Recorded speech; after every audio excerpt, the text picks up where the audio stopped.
je pense qu'il faut commencer à se renforcer dans le secteur automobile. Ah tiens. Vous estimez, vous l'assumez, dites-vous qu'il faut se renforcer sur le secteur maudit des marchés quand même, toutes ces dernières années, le secteur automobile. Il faut y aller maintenant, pour de vrai, pas juste petit moment tactique, c'est du vrai investissement. Pour de vrai, parce que je pense que le mouvement de fond et la tendance de fond pourraient s'inverser dans les prochains mois. Alors, pourquoi est-ce que le secteur s'est si mal comporté et est devenu un secteur maudit depuis maintenant 1 an et demi, donc ça fait pas si longtemps que ça finalement. Bon, l'éléphant dans la pièce, évidemment, c'est la concurrence chinoise. Et le deuxième élément, c'est la tendance de fond et la dynamique des marchés automobiles, notamment en Europe en ce qui nous concerne. Premier élément, la concurrence chinoise. Alors oui, effectivement, les Chinois sont arrivés en force avec des véhicules qui sont moins chers. Ils ont été aidés en cela par une politique gouvernementale de soutien massif depuis 15 ans. Alors on estime à 230 milliards quand même les subventions chinoises pour les constructeurs locaux depuis 15 ans. Donc évidemment la conséquence numéro 1, ça a été que ils ont développé des technologies et la conséquence numéro 2, c'est que le marché chinois est devenu ultra concurrentiel, oui, pour les Européens notamment qui gagnaient beaucoup d'argent là-bas, notamment les Allemands. Donc ils se sont fait un peu bouter hors du marché par les subventions chinoises. Et ça c'est arrivé à un tel point que le gouvernement, lors du dernier colloque et sur son plan quinquennal, a décidé d'arrêter les subventions à partir de l'année prochaine, ou en tout cas de les réduire progressivement. Alors ça va changer un peu la donne. Alors déjà, ils l'ont décidé parce que le marché chinois commence à aller un peu mal. C'est-à-dire qu'il y a trop de constructeurs avec des marges extrêmement basses, donc ça pénalise un peu tous les acteurs chinois. Même BYD, par exemple, a annoncé une baisse de ses ventes trimestrielles, première baisse trimestrielle depuis 2021. BYD, c'est pas rien. Oui, et BYD, pour citer eux, par exemple, ils ont annoncé des baisses de prix de 35% avant l'été. Oui. Parce qu'ils avaient besoin de déstocker, et évidemment, ça s'est vu aussi dans les prévisions de bénéfices de BYD pour l'année en cours, avec des révisions en baisse de 35% aussi. Donc les acteurs chinois, ils commencent à souffrir un petit peu. Et à force de baisser les prix, c'est l'arroseur arrosé, quoi. Ils font de moins en moins de bénéfices. Exactement. Et on a vu par exemple un Geely, qui est un des principaux acteurs chinois, avec des marques, alors évidemment avec la marque Geely, mais avec en Europe peut-être une marque un peu plus connue qui est Lynk & Co, qui a fait un événement il n'y a pas très longtemps et qui a confirmé que, alors évidemment, ils ont des ambitions sur le marché européen, mais ils ne souhaitent pas participer à une guerre des prix. Donc la problématique numéro 1 des constructeurs européens en Europe, elle était double. C'était problématique de prix et problématique de marché. Alors problématique de prix et de technologie, j'allais dire, c'est en train de se corriger. Ça a mis un peu de temps. Il reste un peu de chemin. Alors certains analystes vous diront qu'aujourd'hui, le prix moyen d'un acteur européen, c'est 16% supérieur à prix chinois. Donc autant dire que c'était largement supérieur il y a quelques années. On était plutôt à 50% de différentiel de prix il y a 3-4 ans. Et ce différentiel de prix, il s'accompagne d'une amélioration des technologies européennes qui font qu'aujourd'hui, peut-être contrairement aux idées reçues, l'autonomie et la capacité de charge d'un véhicule européen est supérieure à celle d'un véhicule chinois.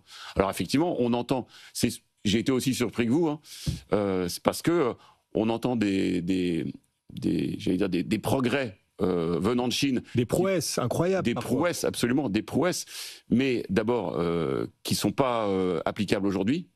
Il faut un réseau de distribution qui soit capable de gérer les fameuses recharges de batterie en 5 minutes, comme on en entend parler maintenant depuis quelques mois en Chine. Et ça, a priori, c'est pas prêt d'arriver quand même en Europe. Et la deuxième chose, c'est que si vous regardez les acteurs européens, et notamment, on va dire, ceux qui ont investi le plus et qui ont le plus gros moyen d'investissement, comme Volkswagen, ils sont sur une tendance de nouveaux modèles qui est extrêmement dynamique. On parle de 60 nouveaux modèles en 2 ans. Et ces nouveaux modèles, évidemment, c'est des nouvelles technologies. Et les ventes se concentrent maintenant essentiellement sur de l'électrique et de l'hybride. Donc au niveau concurrentiel, il se passe vraiment quelque chose au niveau du marché européen. Et le sentiment, c'est que les voitures européennes commencent à être compétitives par rapport aux véhicules chinois, sachant que les véhicules chinois, évidemment, ne bénéficient pas des aides qui sont de plus en plus nombreuses et qui commencent à réapparaître sur le marché européen. Par exemple, récemment, on a vu le marché italien promettre 600 millions d'euros pour aider les entreprises et les particuliers à financer leurs achats de véhicules. On a vu le Royaume-Uni, bon alors évidemment on a le leasing social en France qui ne concerne pas un très très gros volume parce qu'on parle de 50 000 véhicules, mais on voit des aides qui réapparaissent. Il y a toujours des barrières sur les véhicules électriques. Alors, c'est subtil parce que c'est 100% électrique, donc ça ne marche pas très très bien pour l'instant les barrières européennes vis-à-vis des véhicules chinois, mais il y a toujours des barrières. Et là aussi le sentiment c'est quand même que les gouvernements européens vont prendre des mesures pour faciliter la vie des constructeurs européens et pour éventuellement rendre celle des étrangers un peu plus compliquée, comme ça a été le cas par exemple sur l'acier récemment. Donc on est déjà dans une situation où on a le sentiment que les véhicules européens commencent à être plus compétitifs en prix et en technologie, et en plus à notre avis l'écart va continuer de se réduire, sachant que les Chinois en plus, pour contourner les éventuels risques de droits de douane, ils investissent en Europe. Donc oui. on a certains constructeurs qui ouvrent des usines en Europe de l'Est. Mais en ouvrant des usines en Europe de l'Est, qu'est-ce qui se passe ? En fait, vous devenez moins compétitif que lorsque vous produisez en Chine. Donc, vous arrivez à des types de productivité qui sont similaires aux acteurs européens. Donc, tous ces éléments mis bout à bout font que, à notre avis, le pire est passé pour les constructeurs européens. Mais on pourrait même imaginer les courbes se croiser ou pas en termes de compétitivité, prix et même qualité. Elles pourraient se croiser ou juste s'approcher l'une de l'autre. L'Europe pourrait s'approcher de la Chine sans forcément quand même repasser. Ça serait peut-être un peu optimiste de dire que les courbes vont se croiser parce que quand même les Chinois ont un outil de production en Chine qui reste ultra compétitif par rapport à l'outil de production européen. Mais en tout cas, ils se rapprochent. Et avec un peu d'aide des gouvernements, ça peut faire plus que se rapprocher. Alors, supposons que les constructeurs chinois gardent quand même de la marge, au propre comme au figuré. Supposez que, je ne sais pas, un jour BYD ait l'idée de construire une usine en France. Tout comme Toyota, il y a une trentaine d'années, l'a construite dans le Nord. Ouais. Ça devait être quelque chose de catastrophique, de terrible. Et finalement, ça a été une super belle histoire qui n'a fait perdre en aucun cas la compétitivité des constructeurs européens. Ça m'a même été une sorte d'aiguillon pour les aider à trouver des solutions pour produire des voitures au meilleur coût. Est-ce que vous pensez que, je sais pas, en Allemagne ou en France, BYD construit une usine, que ce ne serait pas justement l'occasion d'un Big Bang positif pour l'automobile européenne ? Comme Toyota à Valenciennes. Exactement. C'est un peu ce qu'on soulignait juste précédemment, c'est-à-dire que, évidemment, bon, ça créerait des emplois, bon, ça, c'est formidable, mais d'un point de vue concurrentiel, il y a peu de miracles, à mon avis, pour que... Si BYD se mettait à ouvrir des usines en France ou en Allemagne, il aurait, à peu de choses près, les mêmes coûts de production qu'un Renault ou qu'un Volkswagen. Oui, mais avec un système économique derrière qui fera qu'ils peuvent se permettre d'ajuster leurs marges convenablement. Peut-être qu'ils pourront... Ils bénéficieront encore de production et de fournitures potentiellement moins chères sur un certain nombre d'équipements. Mais malgré tout, ça rapprochera énormément les prix de revient. Écoutez, franchement, ce que vous nous dites, ça nous fait plaisir. Voilà, vous nous dites que l'Europe n'a pas encore perdu le match, la bataille face à la Chine. On est en train de remonter la pente. Là, il y a plusieurs signaux. Et vous nous disiez, le prix moyen des véhicules en Europe, des constructeurs européens, voilà, le prix moyen des constructeurs européens, leurs véhicules, est à peine 16% au-dessus du prix moyen des voitures chinoises. C'était 50% au-dessus il y a quelques années encore. Donc on a quand même là-dessus rattrapé un peu de retard.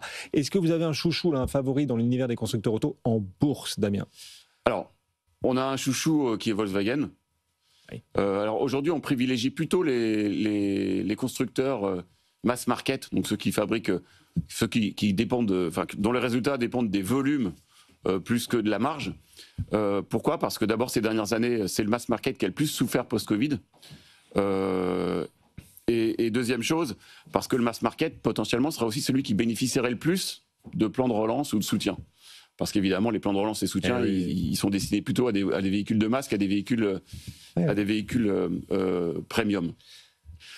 Et on n'a pas parlé du marché, mais le marché a recommencé à être positif depuis quelques mois. C'est-à-dire que les volumes commencent à retrouver une augmentation, sachant que dans les freins à l'achat, il y avait quoi ? Il y avait le prix, la technologie, c'est-à-dire la capacité d'un véhicule à faire 500, 600, 700 km. Donc le prix, on y arrive, la technologie, on y arrive un peu.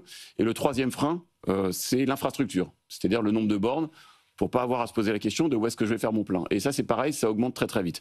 Maintenant, quand on en revient à Volkswagen, les raisons qu'on aime beaucoup, c'est que d'abord, ils ont des capacités financières monstrueuses. C'est-à-dire qu'on oublie souvent, mais on a un peu jeté le secteur automobile aux orties. Mais un Volkswagen n'a jamais perdu d'argent ces dernières années. Il n'a jamais perdu d'argent. Il a 27 milliards de cash net. Il a prévu d'investir 165 milliards en recherche et développement dans les 5 années qui viennent. Il a un cycle produit qui est très favorable. Il a une valorisation qui aujourd'hui est à 4 fois et demi les résultats, alors que historiquement, avant 2020, c'était plutôt 7 fois les résultats. Donc, si la dynamique devient un petit peu meilleure, comme c'est des activités à coût fixe, si vous avez des volumes qui augmentent un petit peu, vos marges, elles remontent très vite. Et les marges aujourd'hui, elles sont à 4,5. C'est le plus bas de ces dernières années. Il peut y avoir un levier intéressant là. Il peut y avoir un levier très intéressant et les résultats peuvent remonter très très vite. Très